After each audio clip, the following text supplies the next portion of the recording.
Welcome, this is Ukraine War Awareness here, and today we have a guest joining us to discuss about the recent Brexit vote, what led up to it and why, the cause and effect throughout the geopolitical and economical situation, and the predictions of the future of many players that are involved in the game. Joining me here today is Strizhi, who has a U.S. military background and who still to this day maintains contacts with a lot of British and European personnel due to the U.S. coalition alliance that he was part of.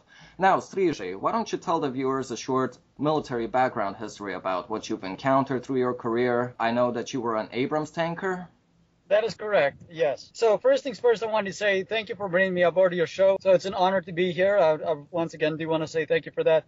I did my time when I went in. I joined up back in 2008. I was given the rank of private first class, joined 90 Kilo, which is, as you know, that's the MOS for armor. Did my training over at Fort Knox with Delta Company 281, and we had a coalition of forces that would come through. There would be, anywhere from German, British to Canadians that would come through. And over time, as we did our training together, and that was at the time, that was the home of the armor. Now, armor at that point was still at Fort Knox. It's moved over to Fort Benning.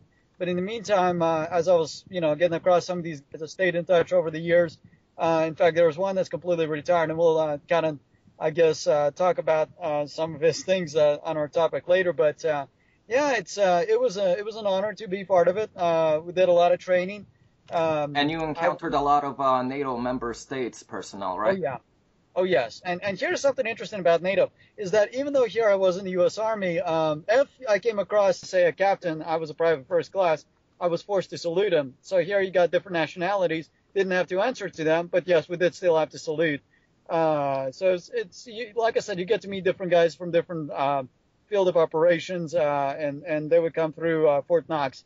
And do you still maintain contact with them today? There is still some that I still do. One in particular is actually retired. His name is Julian, and it's quite interesting. He got himself into armor later, but he was formerly, I think it was, he told me he was a Aviate Harrier pilot jump jet for the Royal Air Force. And so anyway, but yeah, like I said, you get to meet different people, and I do stay in touch with some of them. Have they mentioned or discussed with you about the Brexit and their feelings and opinions towards it? As the saying goes, when in the field, emotions out. During that time, we didn't discuss anything like that. But now that I've stayed in touch with them since, like I said, the one that specifically that is retired, I asked him about it just after that. I said, hey, congratulations on the vote. It looks like, the people have done the right thing. And and I asked him about, what was his take on it? And he happened to be from the part of a country, obviously not from Scotland, as you well know, that they clearly wanted to stay in. Scotland has been wanting independence for quite some time now. Is it? Okay, so independence as in from England, or? Yeah, I believe Ireland as well, but I'm aware that the Scottish Labour leaders said that the British government would be, quote, categorically wrong to prevent second referendum on Scotland's future meaning their independence, but that's quite irrelevant. Okay, but in the meantime, I definitely asked him about it, and he's in a part, and he said that it was a very fair election. He definitely voted to stay out. He felt that now that he's an American citizen, a U.S. citizen, that EU, all this started out with, good intentions that had just kind of been left outdated. And so he felt it was time, from the economical point of view, that it was time for England to get its nationality back, its face back. Its currency and its flag, in essence. They didn't have to. So he was very proud that they made the right decision. And so why did he vote to leave the European Union? Did you two discuss that? Well, he didn't vote because, once again, he's a U.S. citizen over here now. But he was for leaving in the first place because of economic reasons. It was pulling down England in so many different ways. It's hard to even begin. When you have a coalition, let's be fair, I'm going to go through a little bit of just to kind of give you a jump down on where European Union stands today and when it was created. Officially, it was from the Treaty of Maastricht in 1993. Now, it's got three presidents of three different branches. And you got the president of the European Commission, the Council, and the Parliament. One is from Poland, another one's from Germany, another one from Luxembourg. So you have three different presidents from three different countries that have nothing to do with England, giving England their laws, their point of view, and how they wanted things to be run. In addition, with all the instabilities happening in places like, let's just name a few, Greece, Spain, and Italy, it was bringing down England at such a way where it was almost like carrying weight. Oh yeah, So England totally had to contribute a lot in those European Union bailout packages, but it wasn't an investment towards them. It was just a loss towards them. in essence, yes. Now, you still have companies, that's what I'm saying. It was a 50-50 in essence. Some wanted to stay, some wanted to leave. The reason why they wanted to stay is for the majority of the ones that voted to stay, was for the fact that they'd like to visit other countries and not have to worry about passports. So a But the ones, visa-free regime. right. But for the ones that wanted to leave, it was more to do. So yeah, it was kind of interesting. For the ones that wanted to leave, it was an immigration issue, or the ones that wanted to stay was an immigration issue.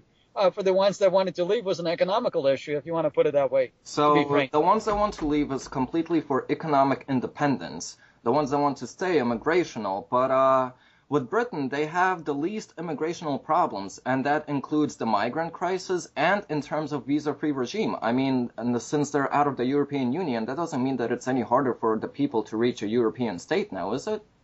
Exactly, which brings up to my point. That's the reason why they wanted to leave, because it was not an immigration issue. You just brought my exact point. So for the ones that left initially, had nothing to do with immigration. There was not an issue in England.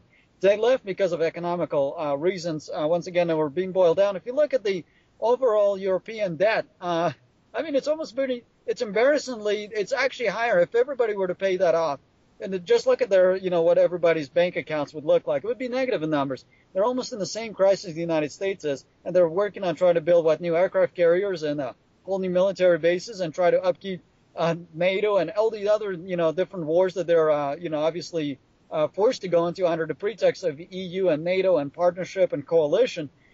England initially decided to leave because they wanted to bring back their flag. They want to bring back their face. And speaking to him, like he said, Julian, I think, put it brilliantly. The comparison is almost like our healthcare system. It was good to start off with. The insurance was good, but over time it just became outdated and very complex, and to the point where it doesn't make any sense to stay in it. So they're better off themselves, basically. Yes. So yes, we can agree, and it's a fact that the pound has always been slightly stronger than the euro. So you do think that the British government will benefit from this overall? Oh, absolutely. In fact, it's kind of ironic that in the beginning, as you already probably seen in all the Western, whether it was Washington Post, Fox, CNN, or any of the others, including BBS, where the first reaction was panic and let's worry about that an apocalypse was going to happen. Well, I think it happened that way for the first day. Everybody panicked, they, sold and bought stocks and shares, and spiking up and down. So that was either the time to sell or to spend. But after, within just a matter of days, I mean, it flatlined. It went back to where it normal, the regulation is still there and England is still around, and the people don't seem to be in any sort of dire, consequence of it. So I would definitely say, I think over time you're going to see that it will stabilize. The situation will, remedy itself. And I think that you will see growth initially because England will actually make its own laws. They'll be in charge of what they own. Let me just give you a prime example. And this is straight out of a word of another person I'd spoken to from Liverpool, England. And by the way, this person happens to be my dad. He said that, just for an example, you would buy a bag of potatoes in Liverpool, but it would be made from a certain country, and EU would just decide out of the blue that no, it doesn't quite fit their quality of what they want. So why? No longer They can grow their own potatoes. Exactly, right? So that's what England wants to do. Well, why can't we just grow it? And EU says, no, you have to buy it from this place. And if you don't, we're going to stamp extra taxes on you. So in essence, you have different countries given, not even England that's coming up with their own laws or their own input of how they want to run their own, businesses. They're being told by the European Union how to run, so everybody will be on an equal share on an equal basis. So therefore, somebody obviously has to give in more for that equality than others. Presidents. It's like this one guy that's in charge of all three that basically tells them what to do and how to run it, and it's not even from the country. So the sanity behind it was to leave. The insanity would have been to stay, and it was against all odds that England had even pulled out. So major kudos. I think this is a moment of celebration. We definitely should be applauding the British. I think they're more American than we are. They had a backbone. They had what was it? It was 48 to 51%. 52 to 48, exactly. Yeah, incredibly close. And they still decide, you know what? Well done.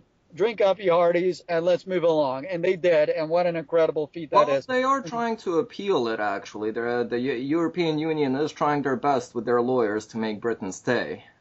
Yeah, well, good luck to that because I think, well, you know what, the very fact that they even made the initial, I think it's a harder thing for them to try to get it back because that would be quite an embarrassment after losing and making a huge statement that they're going to leave.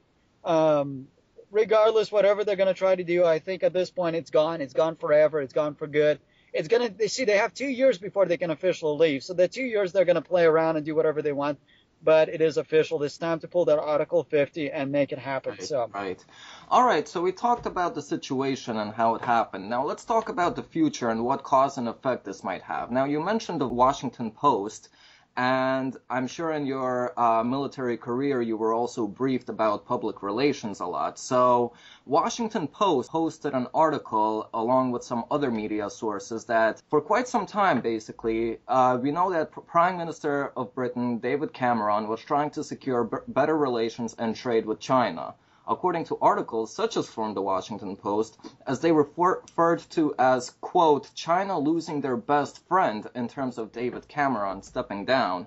Do you believe that this will hamper Sino-British relations and potential trade agreement that they may have been working on? Or do you think it'll be a blow to either Chinese, British economy, or both in terms of annual trade, business, and even relations? Well, let's put it into context a little bit. China's GDP is actually higher than the EU's. You're looking at 20 trillion versus 19, so that's one. The other aspect of that would be that England, now that we'll be able to, I would say they would actually renegotiate the deal. It would not hamper Chinese and British relations in any way. They have too much in common. They have too many things and goals and minds. They got too many businesses, alliances that they've gotten together. Oil being a huge one. On the PR side of things, as public relations that you stated. So the partnership you believe will proceed? Oh, absolutely. Absolutely. I think it would be strengthened because, once again, England will get to determine their own negotiation, and it probably will benefit both countries. So instead of China appeasing 24 nations, it's only now appeasing China and England. So you think about that. What are your I would actually be quite happy if I was, China. But again, it depends on what deals they had made previously. We only get to see 10% of what's really happening. And so from what I've seen and what I've read so far is that it does appear that, China's a little upset, but I think it's more on the public face. In reality, I think once they see that, and you have to understand that once again, China was probably in the same boat where everybody thought that, my gosh, if England leaves, then, apocalypse will happen. And so how would that, so they were a little panicky, I would say, but now that things have subsided and England is picking up, obviously the pounds have picked up and England is moving along, they're going to see that, maybe this is still a workable relationship. And I think it's going to get stronger over time. That still depends on which prime minister will step up in Cameron's position. Do you think that they will stall at the very least, or will they be speeded up? Right. Well, okay. So as far as China is concerned, I think there will be a negotiation timetable. I wouldn't say stall. I think they're going to look at the negotiations a little closely.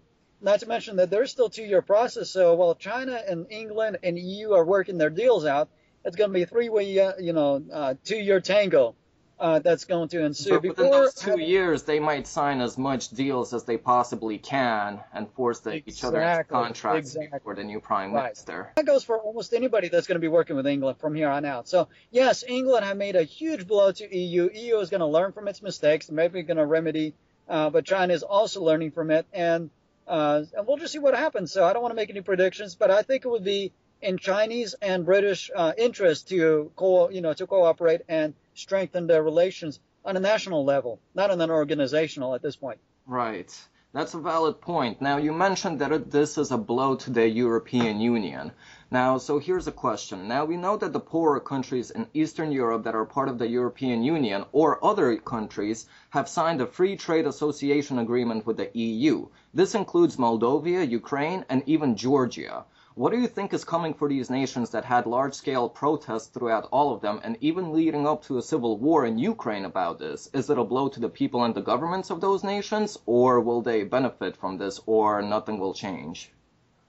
Well, okay, so here's the thing. We have to kind of look back in history. See, those countries have been poor for a long time, and almost anything looks good to them. I would almost say that I don't know that it would affect them as much. I think it's a wake-up call.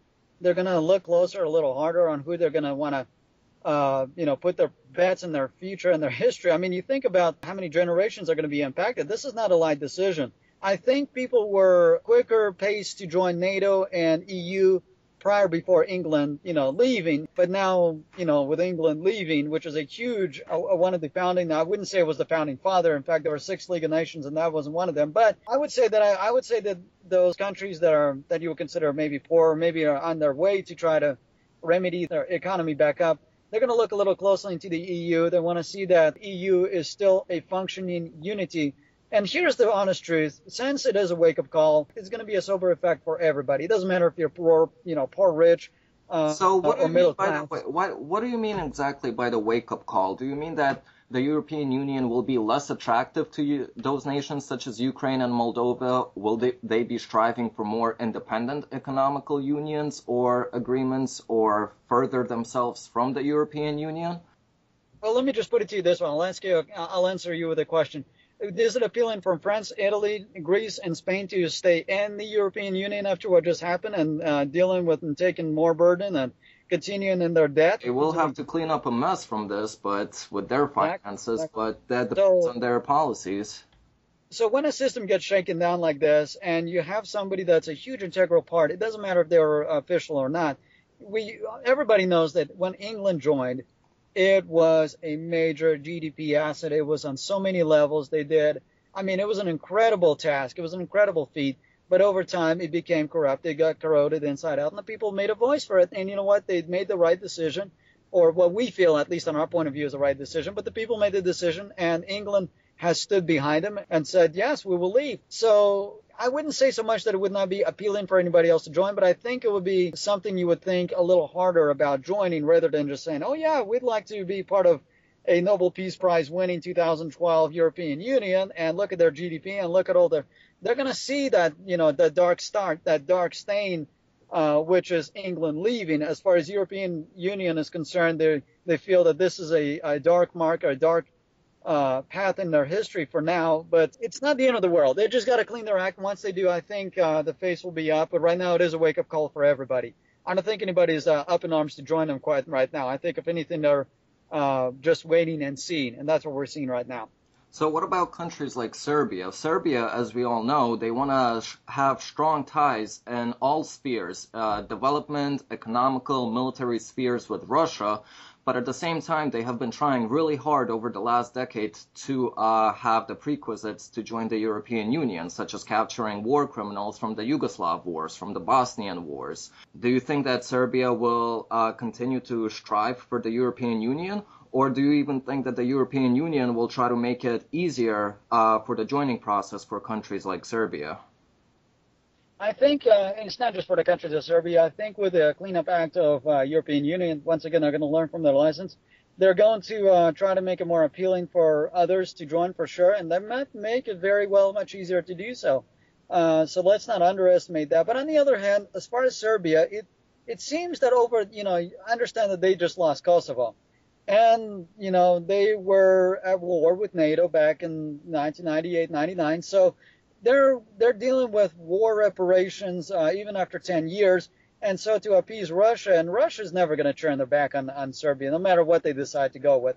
They decided to join the EU. I just don't see Russia just saying all of a sudden that you're no longer our brothers. Yeah, there'll be some, there'll be some upset people in the Kremlin, but overall the Russian people will understand. Yeah, Bulgaria just accepted 2 new power plants from Russia, and Bulgaria was against extending the sanctions of the European Union. So in essence, exactly right. So it's once again, it's a PR stunt. It's a public relations thing. We want to keep appeasement with. Yeah, and here's the other thing we got to think about. Serbia and former Yugoslavia and all those nations, Bulgaria and all these former Soviet Warsaw nations, where are they located? Right in between Russia and Europe.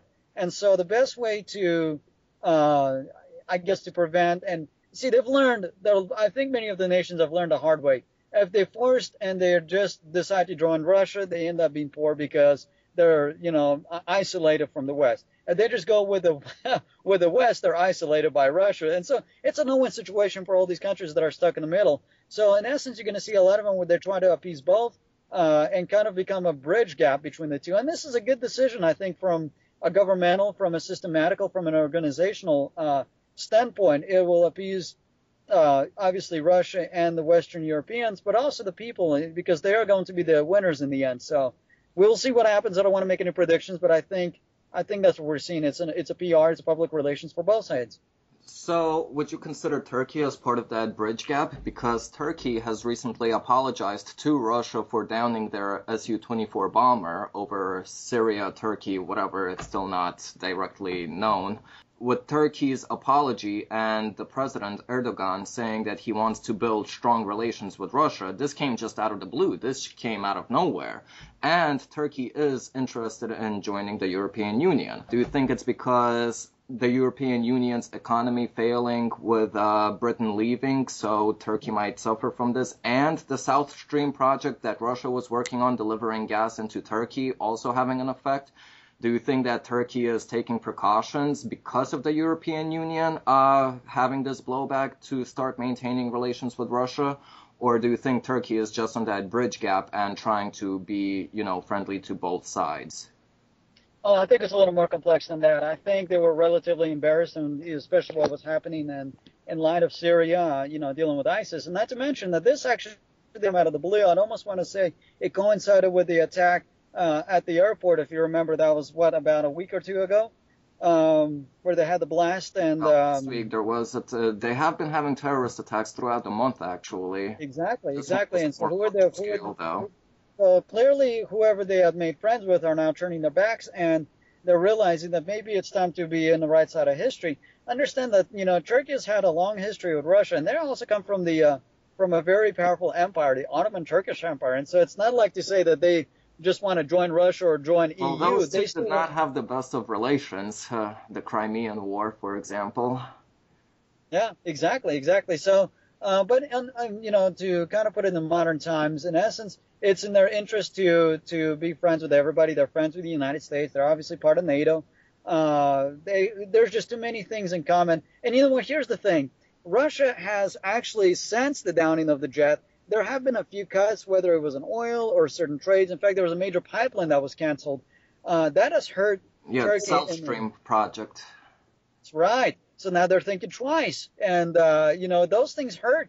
So you may be making some sort of a deal trying to gain some extra free oil out of Syria, but if you can't extract it because every time the minute you think you got it, it gets bombed, and the South Pipeline is getting also cut off from, they're rethinking their plan, they're rethinking their relationship with Russia because of all of this. I think there's it's a very complex issue with them. I wouldn't say there's so much a bridge gap as much as a survival instinct, and EU and obviously with England, again, back to England leaving.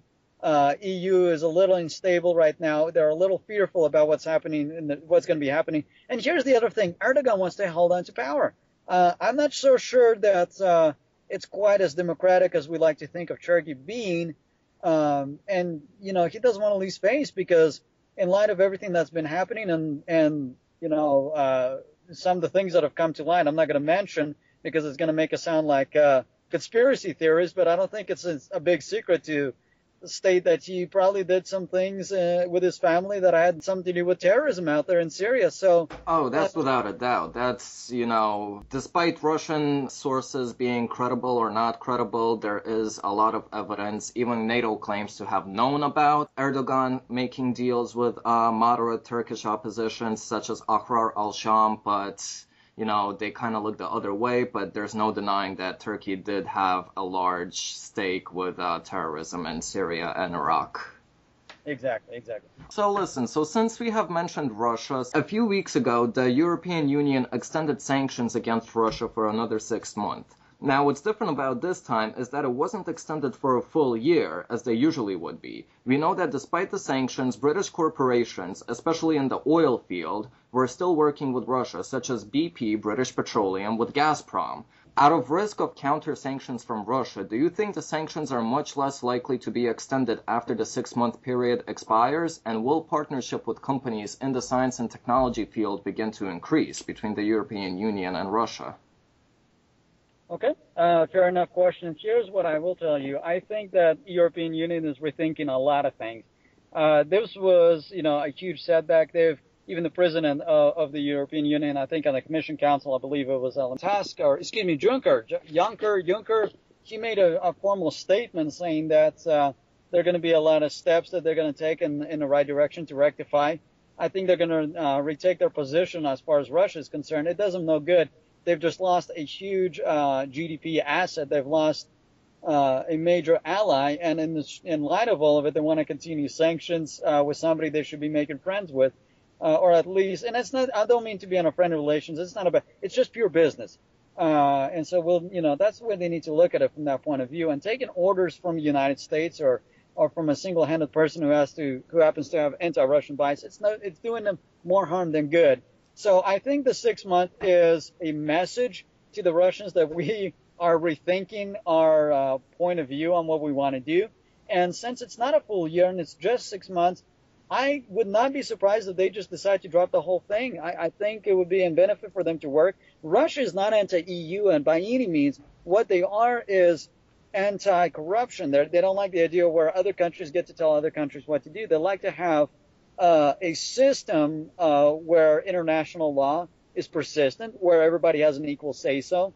So this whole unilateral decision maker, whether it's NATO or EU or the United States, that's what Russia's really against. But as far as the organizational and the value, Russia values EU. If they had their way, they would love to be part of the European Union. But the problem is that the minute they join, they get to take orders, guess from who? So it's EU's interest at this point to work with Russia rather than against. It's doing them no good. The sanctions have done nothing.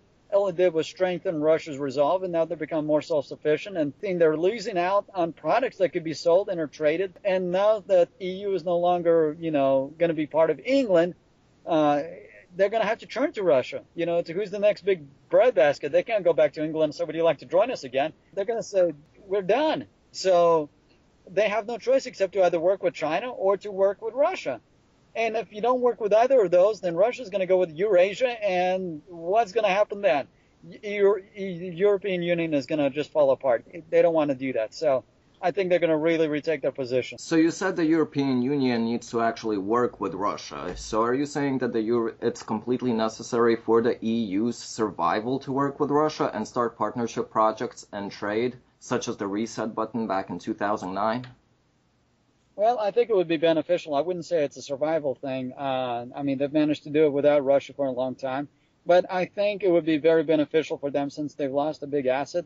And look, let's be fair. Russia is a growing economy on their own, regardless of if it's 1 or 2%. There's still a lot of raw materials that they can easily trade. They can still do a lot of things with oil pipelines. There's a lot of agreements that can be set on the table, so nothing should be taken off the table. And to really have a black and white point of view and, this or that, that's a very backwards view, I would say. So I think European Union is not on a path to survival at this point, but I think it would be of great benefit for them to work. That's what I would say. Do you think that they will still be in cold relations with the Eurasian Union, which is Russia's European Union, or the BRICS countries? I think that there's going to be a lot of lessons learned from all of the above. I don't know if they're going to cooperate as much as we'd like to think they would. I think they're going to learn from each other. There's still going to be trades that are going to be going on. And it's just like business. You find your opponent's weakness and you thrive in it. So there's going to be a lot of competition going amongst each other, but it doesn't mean it can't be a healthy competition. It's good to have competition if you're doing it right. Right, and I absolutely agree with you with that. So we're going to cut this short in about a minute. Is there anything else you'd like to add to this? Once again, I just want to say thank you again for bringing me on board. It's been an honor to talk with you, and I really hope that the viewers will get a chance to respond and kind of take their point of view. So I would say that if there's anything that I said or we said anything incorrectly, feel free to send feedback. Yeah, leave us down in the comments section below your opinion about the Brexit, and also mention what you think is a cause and effect, and leave what you think is the future of the European Union, and if it's a benefit, if you're pro it or if you're anti it. Perfect. Sounds good. Okay, well, thank you so much, and you have a great day.